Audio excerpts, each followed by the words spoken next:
중국을 욕한 것이 아니다. 욕하고 보니 중국이었다. 중국의 부족한 기술력과 안하무인식 민폐가 만든 콜라보레이션. 중국이 발사한 우주 로켓 추진체가 지구로 추락 중입니다. 그런데 중국 관영 매체는 이에 대해 어떠한 언급도 없이 침묵하고 있고, 중국 측 전문가라는 인간들은 다른 국가 탓을 하며 아무런 문제가 없다고 합니다. 자신들이 세상의 중심이라며 중국이라 칭한 그 나라답습니다. 하긴 코로나에 대한 사과도 없는데 뭘 바라겠습니까마는 뻔뻔도 유분수지. 연일 중국산 로켓 추진체로 우주정거장 핵심 모듈을 지구 궤도에 올리는데 성공했다라는 자랑만 늘어놓고 있는 형국입니다. 중국이 지난 4월 28일 발사한 장정 5B의 1단 추진 로켓이 발사 직후 우주정거장 핵심 모듈과 함께 우주로 올라갔습니다. 그리고 일주일 뒤 지난 4일부터 지구로 떨어지기 시작했다고 스페이스닷컴 등 우주 전문 매체들이 전했습니다. 중국의 장정 5B 추진체가 추락 중이라는 사실은 미군이 처음 확인했는데요. 언론 매체에 따르면 마이크 하워드 미국 국방부 대변인은 지난 4일 성명을 통해 미군 우주 군사령부에서는 중국 장정 5B 추진체가 지구 궤도를 선회하면서 대기권에 서서히 진입하고 있음을 확인했고, 이 추진체는 오는 5월 8일을 전후해 추락할 것으로 추정되는데 추락 지점이 정확히 어디인지는 예측하기 어려운 상황이라고 밝혔습니다. 이 소식을 들은 네티즌들은 재수 없으면 내위로 떨어질 수 있는 것 아니냐며 어떻게 중국은 제대로 하는 게 없냐고 강하게 질책하였습니다. 장정 5B 추진체의 실시간 추적은 미군 우주군사령부 제18 우주관제중대에서 맡았다고 하워드 대변인은 밝혔습니다. 그러면서 우주 쓰레기를 추적하는 단체 등의 추진체의 추락 궤도 정보를 제공하겠다고 덧붙였습니다. 자기 쓰레기는 자기가 치우는 거라고 유치원 때에도 배우는데 이래서 교육이 중요합니다. 못 배워서 그래. 현재 지구로 떨어지는 이 추진체는 길이 30m, 폭 5m에 무게는 무려 22.5톤이나 됩니다. 일반적인 로켓 잔해는 지구로 떨어지면서 대기열과 마찰열로 소멸하지만 이 추진체는 너무 커서 지구로 추락할 가능성이 매우 높은 것이죠. 항공우주 전문가들은 최악의 경우 같은 위도에 있는 뉴욕, 마드리드, 베이징, 웰링턴 등에 추락할 수도 있다고 경고했습니다.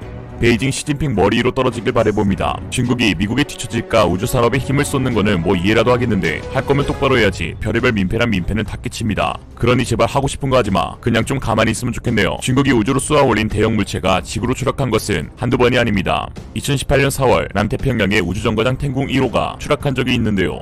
2011년 9월 발사한 텐궁 1호는 발사한 지 5년 만에 고도가 급격히 낮아지자 중국 당국이 폐기한 우주정거장입니다. 중국은 8.5톤이나 되는 텐궁 1호의 추락 현황을 공개하지도 않고 수습에 적극적으로 나서지도 않았습니다. 당시 세계 각국은 텐궁 1호가 자국에 떨어질까 우려했고요.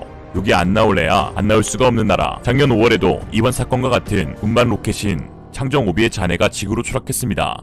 당시에는 다행히 아프리카 북서부에 있는 모리나티 인근 대서양에 떨어졌는데요. 미국 우주군에 따르면 당시 떨어진 로켓 잔해는 1991년 이후 통제장치 없이 지구로 재진입이 가능한 가장 거대한 물체로 확인되었습니다. 물론 중국 말고도 우주 로켓 발사국들 가운데 추락하는 경우는 종종 있습니다. 그러나 중국이 문제가 되는 것은 로켓의 규모가 가진 기술력에 비해 너무 거대한 데다 통제장치를 탑재하지 않아 추락 시 인명피해 가능성이 크기 때문입니다. 역시나 기술력 부족이 원인이죠. 일반적으로 로켓에서 떨어져 나온 부속품 대부분은 지구 상공에 진입하면서 타버릴 가능성이 높지만 일부 작은 조각들은 끝까지 살아남아 지구에 추락할 수 있습니다.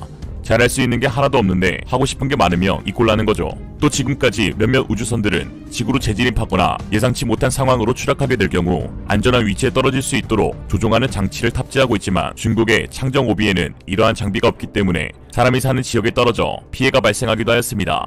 그 가운데 중국 당국이 가장 숨기고 싶어하는 과거 장정 3호 추락 참사 사건을 빼놓고 이야기할 수가 없습니다. 지난 1996년 2월 장정 3호B 로켓을 발사하는 과정에서 발사된 지 얼마 되지 않아 어이없게도 추락하는 사고가 발생해 인근 지역 주민 500명이 사망한 사건입니다. 그러나 중공은 이러한 사실을 철저하게 은폐하고 있죠. 중국은 당시 성명을 통해 사고로 사망한 사람은 6명일 뿐 일부 네티즌들이 제기한 최소 500명 사망설은 사실이 아니다라고 밝혔습니다. 그러나 이를 믿는 사람은 아무도 없습니다. 당시 살아남은 마을 주민에 의해 촬영된 영상을 보면 지역은 완전히 초토화가 되었고 사람의 모습은 일절 보이지 않았으며 멀쩡했던 건물들은 폐허로 남았습니다.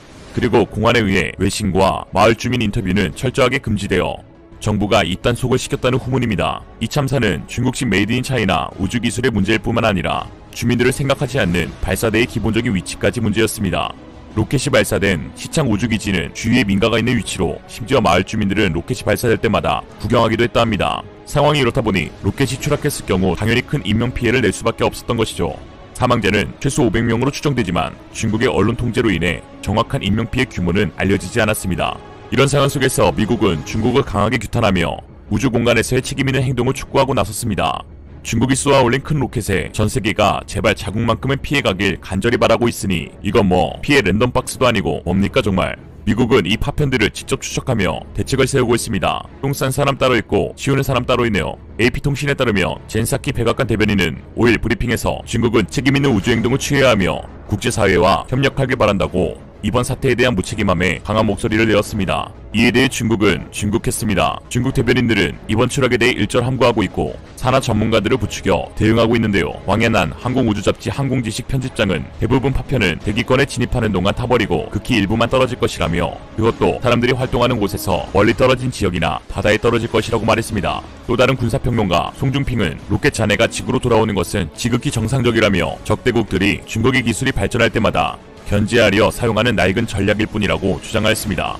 로켓 잔해가 지구로 돌아오는 지극히 정상스러운 일이 꼭 중국 본토에서 일어났으면 좋겠습니다. 제 예상으로 로켓이 떨어진 뒤 왕원민 중국 대변인이 나와 피해 국가 초기 대응 부족이 주요 원인이며 로켓 잔해는 중국 것이 아니라 미국 것, 앞으로 허위사실에 엄중 대처할 것이라고 할 것 같네요. 현재 중국은 미국에 이은 자칭 G2로 세계 패권을 양분하려는 욕심에 항공우주 산업에 크게 비중을 두어 우주 경쟁 시대를 열고자 하는 야욕을 품고 있습니다. 2차 대전 후 소련과 미국의 우주 경쟁은 국가 간 자존심 경쟁이 불러온 인류 역사상 과학과 기술이 가장 단기간에 성장을 이룬 시기이며 국가 주도로 우주 진출을 목표로 하여 여러 과학 기술들을 개발하는 과정에서 패권 국가가 형성이 되었습니다. 그리고 이제 중국은 소련의 뒤를 이어 미국에 대항하는 G2 국가가 되고자 하는 중국몽을 꾸고 있습니다. 그러나 실상 중국은 소련에 비해서 밀려도 한참 밀립니다. 중국이 지금 그래도 입에 풀칠이라도 할 수 있을 정도 경제가 성장한 것은 미국의 용인하에 이루어진 것으로 미국의 도움 없이 중국이 앞으로 성장할 가능성은 없다고 봐도 무방합니다. 실제로 미국의 중국 제재가 큰 효과를 얻었고 중국은 미국의 소나기에서 벗어나기 위해 1대1로 하나의 중국 원칙을 내세우며 세력 확장에 목숨을 걸고 있죠.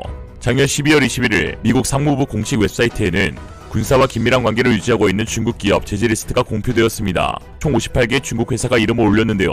미국 정부는 이미 이들 실체를 중국 및 분쟁 지역에서 군사적 목적으로 최종 사용되거나 군사 최종 고객에게 이전된다고 확정지었습니다. 리스트에 오른 중국 기업은 미국의 상품과 기술을 구매하는데 광범위한 제재를 받게 된다는 것을 의미하고 이는 곧 중국 기업 기술력의 쇠퇴이자 중국 국가 경쟁력에 몰락을 가져온다고 볼 수 있습니다. 그런데 여기서 눈여겨보아야 할 것은 이 리스트의 거의 대부분의 회사가 항공우주산업과 관련된 회사라는 것입니다. 예를 들어 항공항천, 부채추진기술학원, 중국항공엔진 집단공사 산하의 8개 기구인 항공과학기술유한공사, 항공동력유한공사, 북경항공학원, 중국가스터빈 사업부 등 절대 다수가 항공우주 관련 회사죠. 이처럼 광범위하게 특정 목표를 가진 제재는 리스트에 오른 이들 중국 기업들이 모두 미국으로부터 항공우주와 관련한 제품, 기술과 서비스를 제공받지 못한다는 것을 의미합니다. 이는 중국이 미국의 제품과 기술을 이용하여 속전속결로 항공우주 기술을 발전시키려는 것에 대한 중대한 좌절일 수밖에 없습니다. 중국은 미국 없으면 아무것도 못합니다. 훔치는 데에도 한계가 있죠. 전문가들은 미국이 우주군의 지위를 제고하면서 우주 역량을 확고히 하고 있는데 제재 리스트는 명백히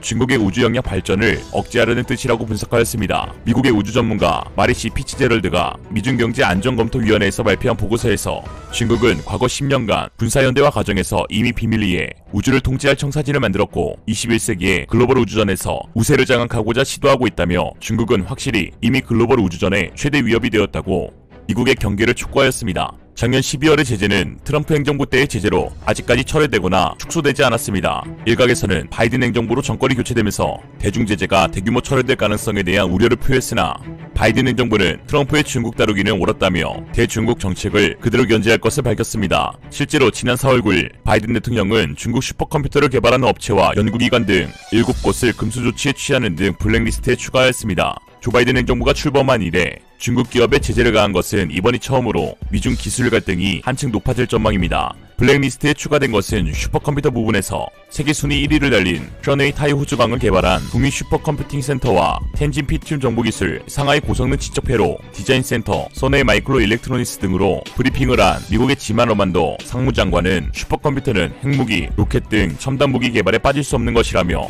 중국이 군 현대화에 미국 기술을 활용하는 걸 막기 위해 모든 권한을 행사하겠다고 엄명하였습니다. 미국을 포함한 세계가 너나 할 것 없이 모두 중공을 까는데 앞장서고 있습니다. 아니 정확히 말하면 민폐를 끼쳐 욕을 했는데 그게 다 중국 짓이었던 것이죠. 코로나에 이어 이제는 우주 로켓 쓰레기까지 상상할 수 있는 온갖 다채로운 피해를 끼친 중간이 없는 중국.